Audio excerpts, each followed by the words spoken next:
On est sur booknote.com pour un petit tutoriel pour vous expliquer comment créer et modifier des bibliothèques 3D pour ceux qui ont Booknote Premium. Donc grâce à Booknote Premium, on peut créer des bibliothèques en 3D, donc je vous conseille fortement cette option pour pouvoir le faire. Donc, quand on a déjà Premium, il suffit tout simplement de cliquer sur Espace Perso, accéder à son profil tel que j'ai fait. Sur la droite, on voit les différents onglets du profil, dont l'onglet Premium.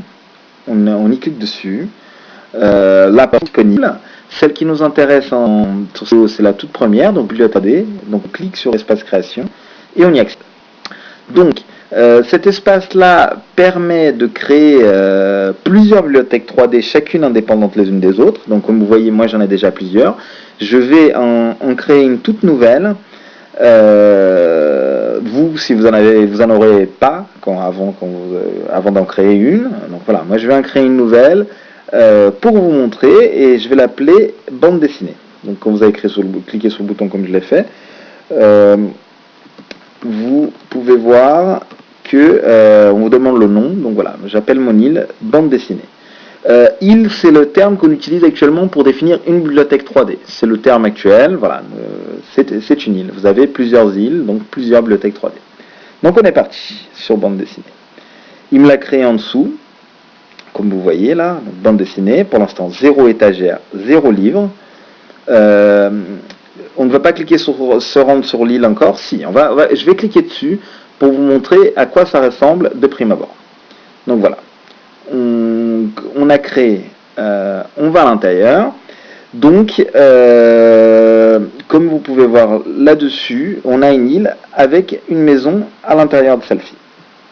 Donc pour l'instant, c'est le modèle présent sur les bibliothèques 3D avec une maison. Ça sera peut-être amené à évoluer et il y aura peut-être plusieurs propositions de maisons, on verra selon les demandes des différents membres.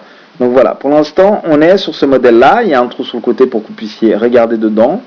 Ça sera comblé ou non, on verra bien. Donc voilà, en tout cas, pour le concept, voilà, on est dans une bibliothèque en 3D dans laquelle on peut se balader en cliquant sur les flèches du clavier, tout simplement. Donc là, quand j'avance, j'appuie sur les flèches du clavier, la flèche avant.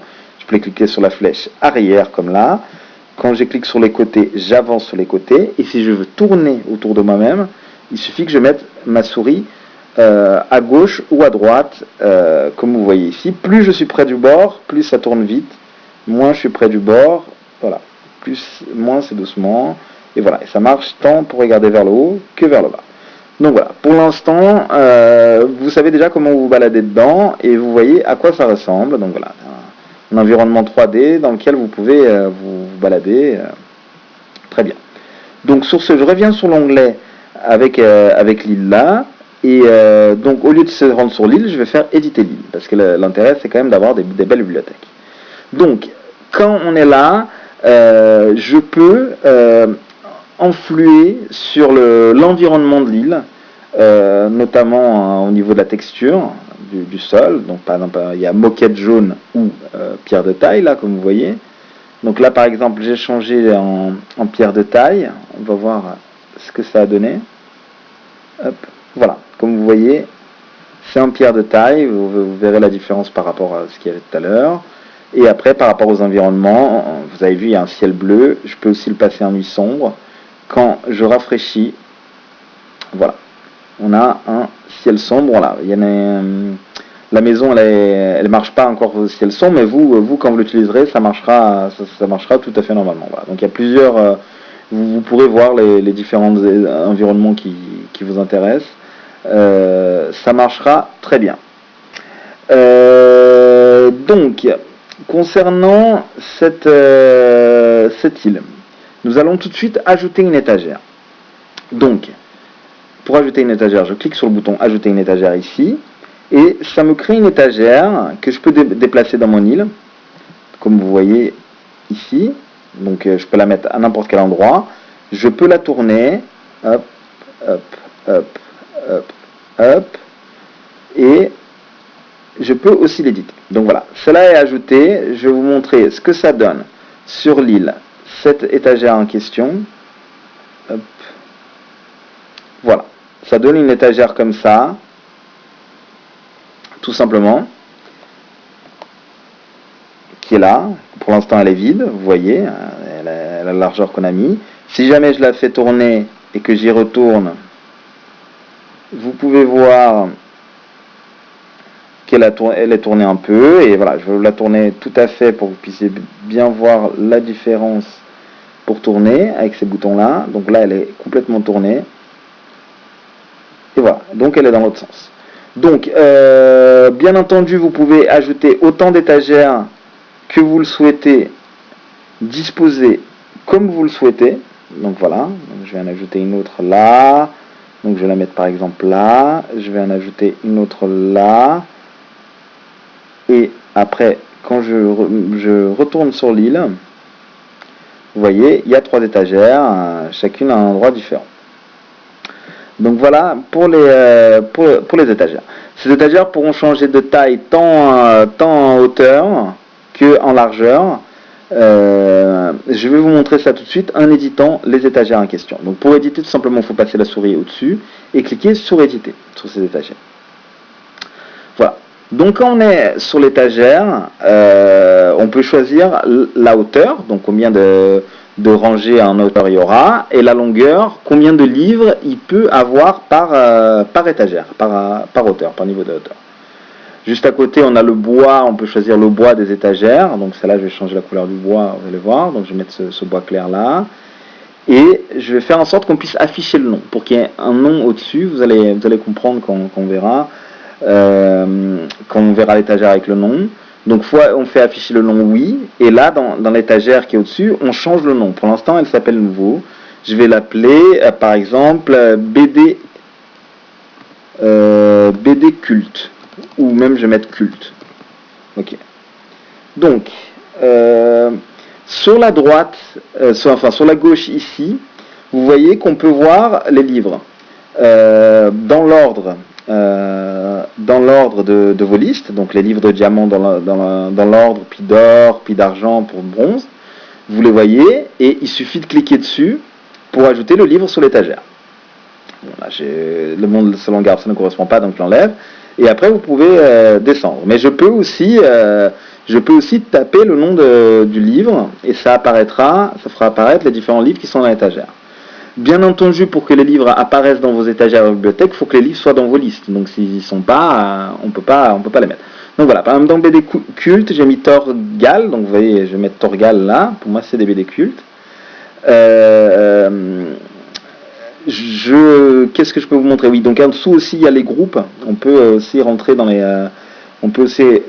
un groupe en entier, bon c'est un peu dur ce que j'ai fait là, on peut rentrer un groupe en entier comme ça, donc si jamais vous avez déjà fait un groupe bande dessinée, pour ça vous aidera pas mal. Donc voilà, vous pouvez rentrer des groupes en entier. Donc moi je vais regarder un peu qu'est-ce qu'il peut avoir comme BD culte dans ma biblio. Donc je ne sais pas trop. Torgal, oui. Est-ce qu'il y a d'autres choses cultes que j'ai lues moi dans tout ça? Je ne suis pas certain. Exercice, nanana. Les légendaires non. Torgal, ça s'appelle la BD. Nanana. Ok, donc pour moi ce sera que Torgal. Je vais mettre du coup l'étagère que sur 2 étages, ce qui est le minimum. Et je vais placer mes livres comme ça, les 2 qu'il y a. Donc même je vais changer de culte, vu qu'il n'y en a pas assez, à Torgal. Donc on peut changer assez aisément le nom des étagères. Ok, et je vais changer la longueur, plutôt que mettre 10, je vais mettre 3, parce que, donc 2, 3, ce qui est le minimum, pour éviter que ce soit trop grand. Donc voilà, l'étagère elle est bien comme ça. On va regarder la différence maintenant de l'étagère sur ma biblio. Elle est tout au fond là-bas. Ah, il y a un livre tout au fond que j'ai pas effacé. C'est très intéressant que vous voyez ce livre-là qui flotte, parce que ça démontre des choses qu'il faut vérifier. Donc c'est voir toute l'étagère. Comme vous voyez, si on clique sur voir toute l'étagère, on voit même les livres qui dépassent. Parce qu'il ne s'agit pas que de faire en sorte que quand on diminue une étagère, qu'on l'augmente, les livres, ils disparaissent, on soit dans un vide total. Les livres, donc, ils restent sur le côté pour qu'on puisse quand même les déplacer. Donc voilà, je vais supprimer ce livre-là qui n'a aucune raison d'être là. Et donc, je clique à nouveau, et voilà, j'ai ma petite étagère Torial que je peux tourner, que je peux vraiment modifier à l'infini. Quand je retourne sur l'île en question, vous allez voir, l'étagère, elle apparaît en tout petit, elle apparaît à la taille, elle apparaît à la taille que vous l'avez mise. Donc voilà, donc ça prend en compte et vous pouvez vraiment agencer et mettre des figures très, très intéressantes et très variées là-dessus.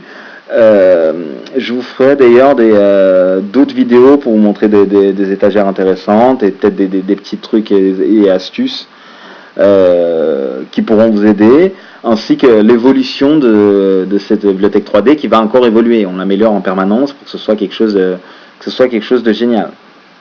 Enfin voilà. Voilà pour la construction de bibliothèque en 3D, qui sera le premier tutoriel sur les bibliothèques en 3D, il y en aura d'autres. Merci de l'avoir suivi et bonne création à vous. J'ai hâte de voir toutes les étagères et toutes les bibliothèques que vous pourrez créer.